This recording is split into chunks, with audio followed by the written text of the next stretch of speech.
Of parents seeking placements for their children for this year. Well, schools in the province open on the 17th of January.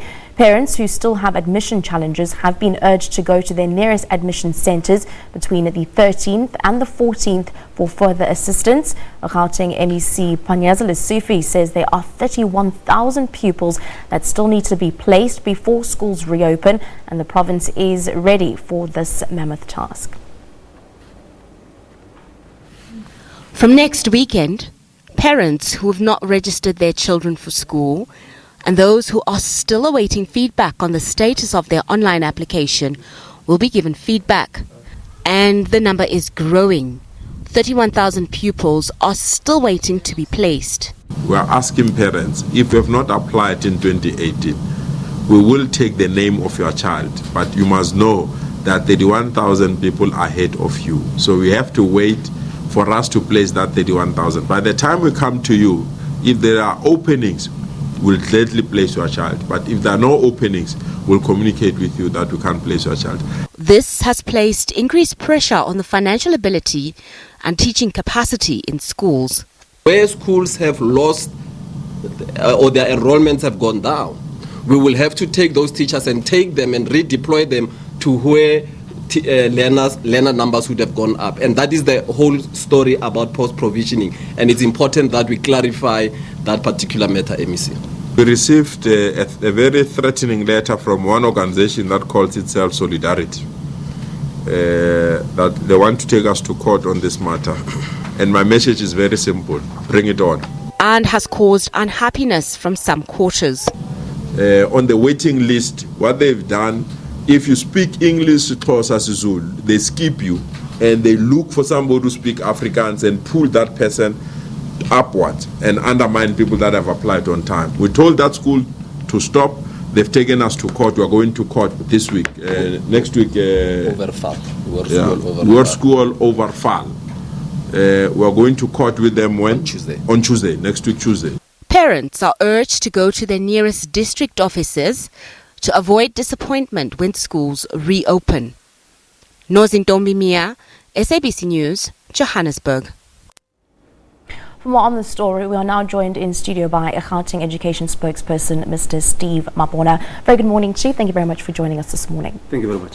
Essentially, that's a big number, 31,000 pupils that are still set to be placed. Is the Gauteng Education Department ready for this? No, definitely we are ready. I mean, out of that 31,000, the 17,000, it's the parents who applied early. And the majority of them, we gave them alternatives, those that wanted to go to popular schools. And we have a limitation of those, about 403 of those. So we cannot place everyone there. So we said, give them alternative places. And some did not want to accept those. So we are saying on the 13th and 14th, go to the centers at the districts. Make sure that you are placed, because they will ask you, which alternative, you will see in the system which alternative, and they will place the learner there. Once they have placed, then we look into the 14,000 that we have from the late application. We will then place those, because after they have applied, about 22,000 of those, we have already placed 8,000. So we are waiting for those to give us space, and then so that we can place more. In the event that a pupil is not placed, what are parents urged to do? Look, that will not happen. I mean, we are very positive.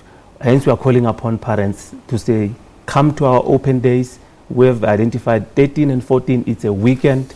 There's no excuse that one was not available. Go there if you have queries on placement, so that when you move out of the center, your child will then be placed in a school. It might not be your choice, but it will be a school that will then be considered for quality education. We are working very hard to make sure that we change the quality of education in all our schools. I mean, when you look at our matric results now, our township schools have performed, very well. I mean, they gave us over 80%. So that's an indication that there's a lot of improvement that is coming from the township. And the investment that we are putting there, it's yielding results. But that's quite a tight crunch. I mean, it's the 8th of January today. Schools are expected to start on the 17th. Are you thinking in those 9 days that all 31,000 students and pupils are going to be placed? The worst case scenario will take us to the end of the month. But I mean, in December, we're sitting at about 67,000. Now we are talking 31,000. So check on the period. It's quite a short period. So our officials are working tirelessly. I mean, every day we look, checking on the records, check on how are we doing in terms of placements. And those that parents are taking offers, they are assisting us. So hence we are calling upon them, those that have placements that are hanging that they have not accepted, accept the placement so that we can assist to improve the quality of education. It does not help for you to say, I've applied for my first choice and the only thing that I will take is my first choice. Let's have a look at some of the other issues that the department might face. We heard MEC Panyaza Lesufi mentioning there the issue of going to a court case with a school in the Vaal. Take us through that issue in specific and similar issues that the department is facing with regards to segregation maybe in admissions. Definitely. I mean, we are in constant liaison or negotiation with the African schools, so your war school, to say, let's assist each other. We can see that the system there is working very well. I mean, the good results are coming out there. It can tell you that those are working very well. So we are saying, let's not celebrate the war schools, in isolation. Let's celebrate everyone. If a learner is in Gauteng and deserve to have access in any school, let's do that. Hence, we've negotiated. And in some other areas, I mean, in Krugersdorp, there's 3 African schools that they've said, the department, we will work with you. They've started creating space because it's a matter of, going through the policy. Policy says if one applies, you can't say, I'm not, accepting you because of language. Accept, and if there's a need for you to accommodate the other medium or, go to a dual, then you'll do that. So the case in point here, the one that we are appearing to, in the Pretoria High Court tomorrow, actually, on Wednesday, the school is saying the HOD must not interfere in the admission.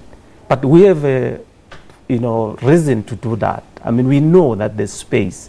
They went to take away the classes that were available for learners and created something else. I mean, rooms that are accommodating other things that are happening at school. But we are saying you foreseen that there's space and you want to block the access of other people. Let's say you want to select only African-speaking learners and say the school is full. Meanwhile, the school is not full. So we have evidence that can tell you that the school is not full.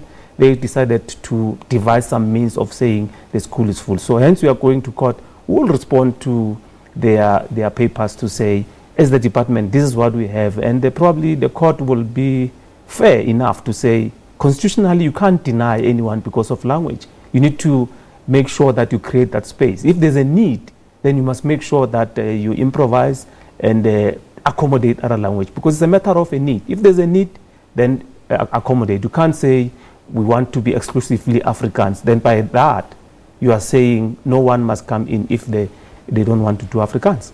Now, last year we saw a number of incidents that took place with regards to protests of leadership, principals, teachers being affected in schools, not having qualified teachers, having teachers not come to school. How is the department going to ensure that those incidents that happened last year are not going to take place again this year and affect students? Look, the message is quite clear. Parents need to know that if you disrupt schooling, the results thereof, it's very difficult to actually rectify. I mean, look at the case in point, talking about Klipspruit West. I mean, when you look at their results, they have gone down severely. We've tried to intervene and we could not assist because it was probably too late. So we are saying, Noordgeseg again, there's a contestation of a principal.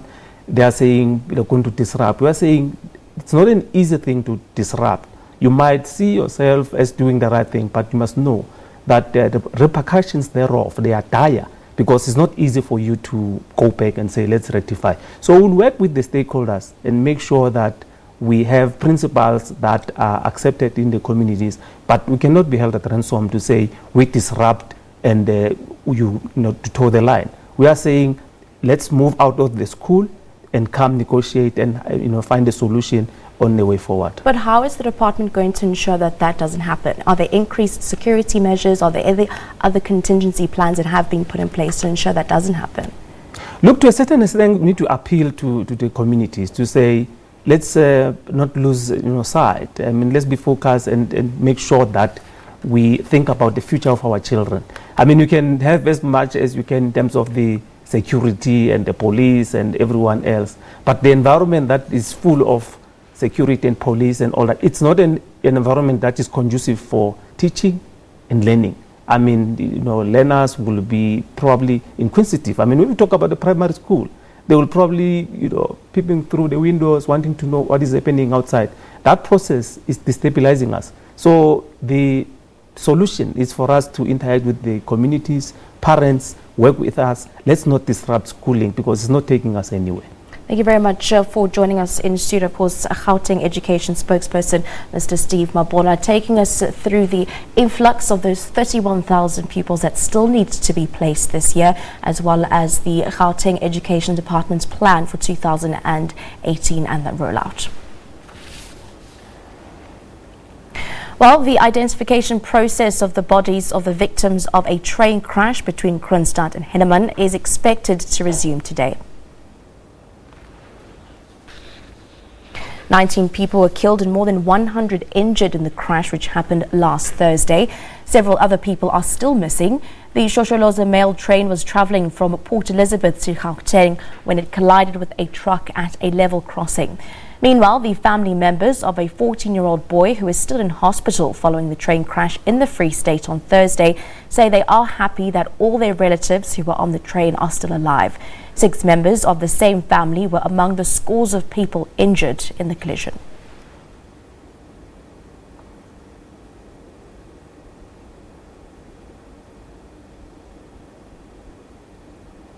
Indeed, we'll give you visuals now of our ANC top 6 that are going to be visiting the various grave sites in Otlange today in KZN. We have our reporters on the ground, Ayanda Mhlongo, who has been taking it through that. And of course, we've also seen newly elected ANC President Cyril Ramaphosa there. He's making his way onto the grave site. Then we'll continue to give you updates and visuals on the story in KZN.